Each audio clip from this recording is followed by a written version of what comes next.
नमस्कार सुप्रभात समस्त को डॉक्टर गणेश्वर महांत आपण माने अछंती पीएसएस के केंद्र फंड आज आम आरंभ करबा संधि प्रकरण जो माने शिक्षा शास्त्री बीएड एंट्रांस देबे सही परी जो माने पीजी यूजीसी नेट किबा +3 पढुचंती से मानको पई निश्चित ए संधि प्रकरण लाभदायक हबो आउ सही परी जो माने काव्य प्रवृत्ति रचना करबा पई चाहुचंती सेमानकर मध्य संधि प्रकरण रो ज्ञान रहिबा निहाती आवश्यक ताको दृष्टि रखी आमे संधि प्रकरण आरंभ करूचे।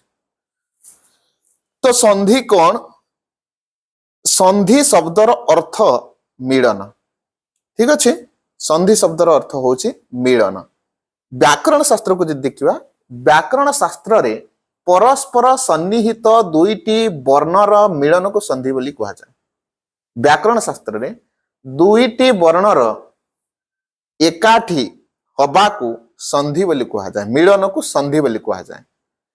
ए संज्ञा सूत्र टे देखि पारुतबे संहिता संज्ञा इंपोर्टेंट बहुत समय प्रश्न आसे जे संहिता संज्ञा विधायकम सूत्रम किम परह सन्निकर्ष संहिता।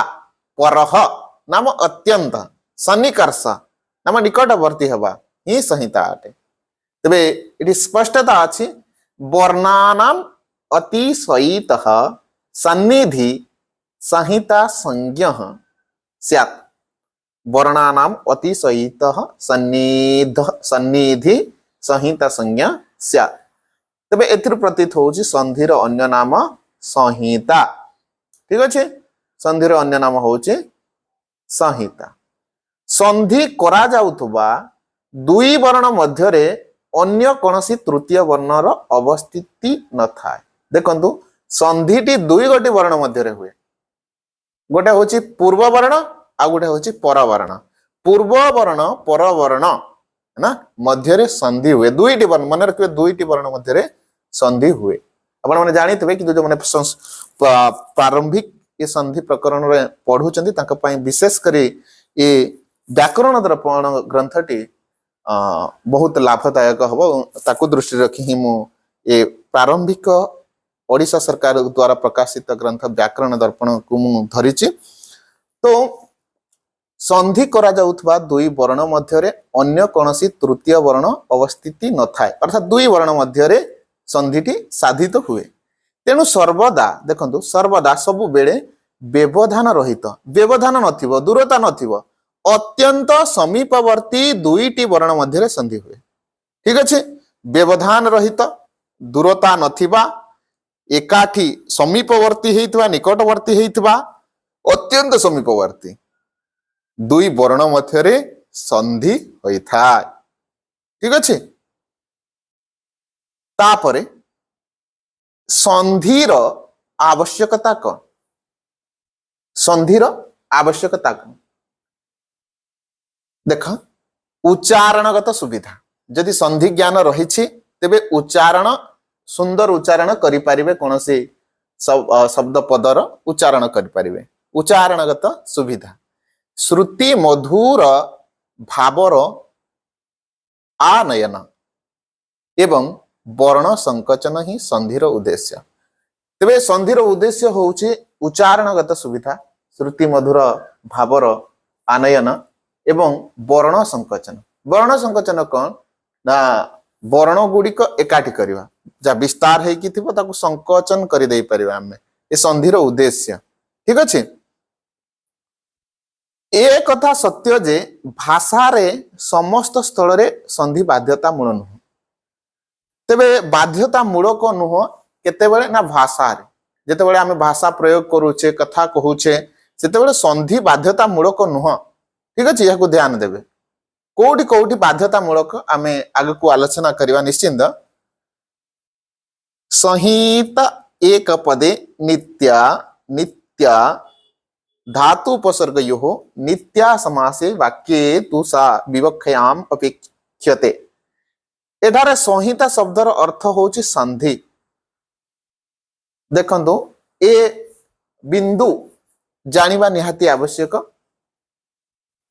पद रचना रे तीनोटी स्थल रे संधि बाध्यतामूलक पद रचना आपण माने निश्चिंत काव्य लिखिबे ठीक अच्छे काव्य लिखिबे आगु को लिखिबे जिते बेले कवि हेबे रिसर्च फिसर्च करिवे जिते बेले काव्य लिखिबे तो पद रचना करिवे ठीक अच्छे तो पद रचना रे तीन गोटी स्थल अच्छी तीन गोटी स्थल रे संधिटा बाध्यतामूलक हबो ठीक अच्छे तीन गोटी स्थल अच्छी से तीन गोटी स्थल रे बाध्यतामूलक एटा केते बेले ना पद रचना रे या को ध्यान देबे कौन से ना एक पद रे बाध्यतामूलक हबो सेही परि धातु ओ तार पूर्व स्थित उपसर्ग मध्य रे धातु एवं तार पूर्व स्थित उपसर्ग मध्य रे संधि हेबा निहाती आवश्यक सेही परि समास रे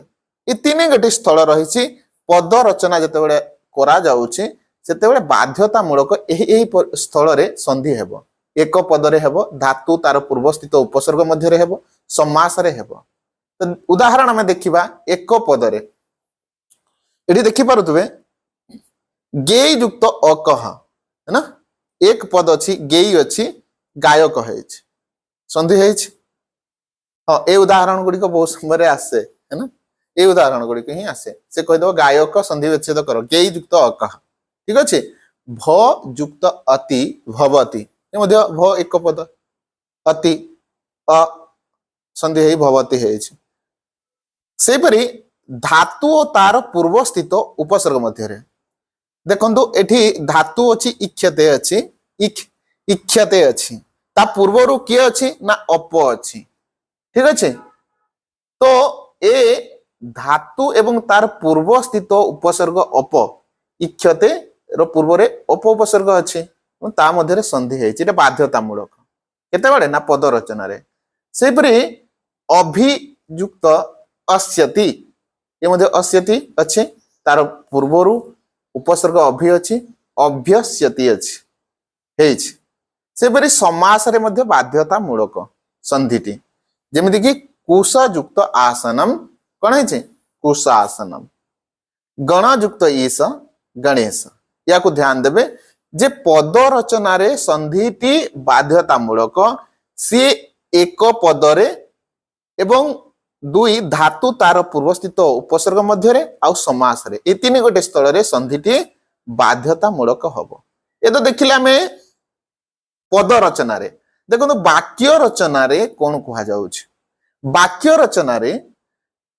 संधि वक्तार इच्छा ऊपर निर्भर करे ठीक अछि वक्ता चाहिले से संधि करी कहिबो बा वाक्य रचना करिवो पद अलगा वाक्य अलगा है ना तो वाक्य रचना समय रे वक्तार इच्छा ऊपर निर्भर करे से संधि करि परिबो चाहिले नले न चाहिबो जदी करिवो नाही उदाहरण अशोक गच्छति अशोको गच्छति ए कोन हेछि ना अशोको गच्छति ठीक अछि सेपरि रामस्य आगमनम प्रयोजनम केमनम रामस्य आगमनम प्रजानम आह्लादजनकम देखंतु संधि हे नै रामस्य आगमनम प्रजानम आह्लादजनकम ठीक अछि संधि है नै से चाहिले मध्ये संधि करी कहि परिबो रामस्य युक्त आगमनम प्रजानम युक्त आह्लादजनकम प्रजानम आह्लादजनकम ठीक अछि तो आमे देखुचे जे वाक्य रचना समय रे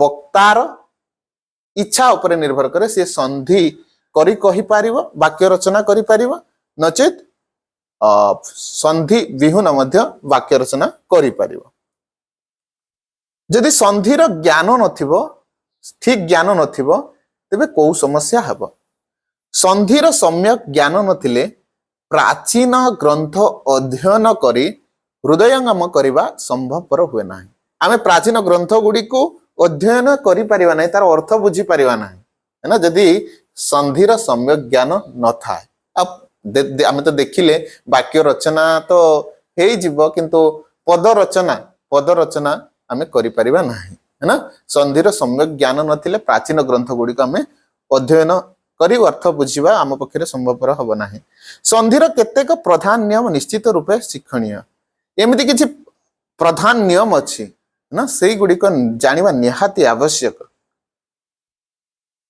देखंतु संधि करिबा फଳରେ केतेबेले दुईटी वर्णर केवल मिलन हुए। आम तो पढ़ुले जे दुईटी वर्णर मिलन हुए केतेबेले पूर्व वर्णर केतेबेले परवर्णर केतेबेले उभय वर्णर परिवर्तन घटे। देखंतु संधि जेतेबेले होउची सेतेबेले दुईटी वर्णर ही मिलन होउची।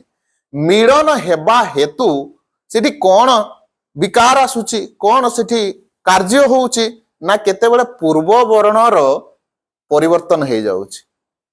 संधि रे पूर्व वर्ण परवर्ण दुई गोटी वर्ण थाए ते पूर्व वर्णर केतेबेले परिवर्तन हो जाउची केतेबेले परवर्णर परिवर्तन हो जाउची केतेबेले उभय वर्ण रो परिवर्तन हो जाउची। ठीक अछि है ना दुईटी वर्ण मध्य संधि सिना होउची संधि हेबा हेतु केतेबेले पूर्व वर्ण केतेबेले परवर्ण केतेबेले उभय वर्णर परिवर्तन घटुची। तो स्थल विशेष रे कोनोसी वर्णर कोनोसी परिवर्तन मध्य हुए नाही कि स्थल विशेष रे कोनोसी वर्णर परिवर्तन मध्य होई न थाए याको प्रकृति भाव बोली कहा जाय। जोठरे से प्रकार वर्णर परिवर्तन होई न थाए ताको प्रकृति भाव बोली कहा जाय। सेठी से प्रकार अन्य वर्णर आगमन होई थाए आगो को हम आलोचना करिवा। तो वर्तमान देखिबा संधि रे पूर्व वर्णर परिवर्तन किपरि होउछि। देखंतु पूर्व वर्णर आकृति एटी आकृति अछि उदाहरण को देखंतु एठी आकृति ए त र ई आउ आ मध्य रे संधि होउछि है ना ए कोन हे जाउछि ना पूर्व वर्णर परिवर्तन है आकृत्यादि है आकृति युक्त आदि आकृत्यादि है। ठीक अछि ई रो एटी पूर्व वर्ण जहा अछि तार परिवर्तन घटुछि। से चित्मय चित्मय चित्युक्तमय चित्युक्तमय चिन्मय एठी मध्य पूर्व वर्ण किए अछि परवर्ण म अछि से परे पूर्व वर्ण त अछि त अछि। ठीक अछि तो तोर कोन हेछि परिवर्तन हे चिन्मय हेछि। तापर हमें संधि रे परवर्णर परिवर्तन देखिबा। परवर्णर देखि पारे उत युक्त स्थानम अछि उत युक्त स्थानम अछि उत युक्त स्थानम तो स्था अछि एठी स्थाटा किमति ना स ना उत युक्त स्थानम हे उत्थानम हेछि यार परिवर्तन हेछि। से बेरे बने युक्त अत्र बने युक्त अत्र। ठीक अछि एठी आमे देखुचे बने अत्र है ना पूर्व वर्ण ने अछि ए अछि परवर्ण अछि ओ अछि। देखंतु ए ओर परिवर्तन हेई कोन हे जायछि ना बनेत्र हेछि। ठीक अछि तो ए परवर्णर परिवर्तन घटुछि। दुई वर्णर अत्यंत सामीप्य संधि कार्य हेले केतेबेले पूर्व वर्णर परिवर्तन होउछि केतेबेले परवर्णर परिवर्तन होउछि। संधि रे उभय वर्णर परिवर्तन। ठीक अछि उभय वर्णर परिवर्तन घटुछि किपरि ना महायुक्त ऋषि देखि पारे महायुक्त ऋषि महारे महारे आ अछि पूर्व वर्ण के अछि आ अछि आउ परवर्ण रु अछि न कि रु अछि तबे उभय वर्णर परिवर्तन हेई कोन हे जाउछि देखो ना महर्षि हे जाउछि। ठीक अछि तो संधि रे उभय वर्णर मध्य परिवर्तन होउछि।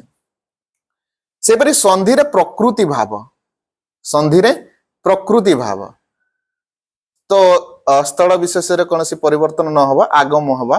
देखो एठी कृष्ण युक्त आगच्छति कृष्ण युक्त आगच्छति स्थल विषय रे संधि करा जाउथबारु दुई वर्ण मध्य रे एक नूतन वर्णर मध्य आगम होई थाए है ना कृष्ण आगच्छ आगच्छति पढ़िले कृष्ण युक्त आगच्छ कृष्ण आगच्छ क्षमताम कृष्ण युक्त आगच्छ कृष्ण आगच्छ। तो एठी देखंतु किपरि वर्ण गुटे नूतन आसीचे वृक्ष युक्त छाया वृक्ष युक्त छाया एठी पूर्व वर्ण क्ष अछि परवर्ण छा छ छा अछि छस्त आ अछि तो एठी देखंतु वृक्ष एठी से प्रकार गोटे नूतन वर्ण आसी जाइछि च आसी जाइछि है ना नूतन वर्णर आगमन हेछि वृक्ष च आसी जाइछि च आगमन हे वृक्ष छाया हे जाइछि एटा नूतन वर्ण च र आगमन हेछि ठीक अछि तो संधि केते प्रकारर संधि तीन प्रकारर स्वर संधि व्यंजन संधि विसर्ग संधि ठीक अच्छे संधि केते प्रकारर संधि तीन प्रकारर स्वर संधि बा ताको आमे ओच संधि बोली कहिताउ स्वर संधि व्यंजन संधि आउ विसर्ग संधि स्वर संधि बा ओच संधि आमे काहाको कहिबा देख स्वर वर्ण सह स्वर वर्णर मिलन को स्वर संधि कहा जाए ओच सहित ओच मिलन स्वर वर्ण सह स्वर वर्णर मिलन को स्वर संधि कहा जाए जेते बेले स्वर वर्ण सहित स्वर वर्ण मिसे गोटे बा दुईटी जाक स्वरर विकार घटे ठीक अछि गोटे वर्ण स्वर बा दुई गोटी स्वरर विकार संगठित होता है सेते बेले ताको हमें स्वर संधि बा ओच संधि बोली कहिताउ स्वर संधिर अन्य नाम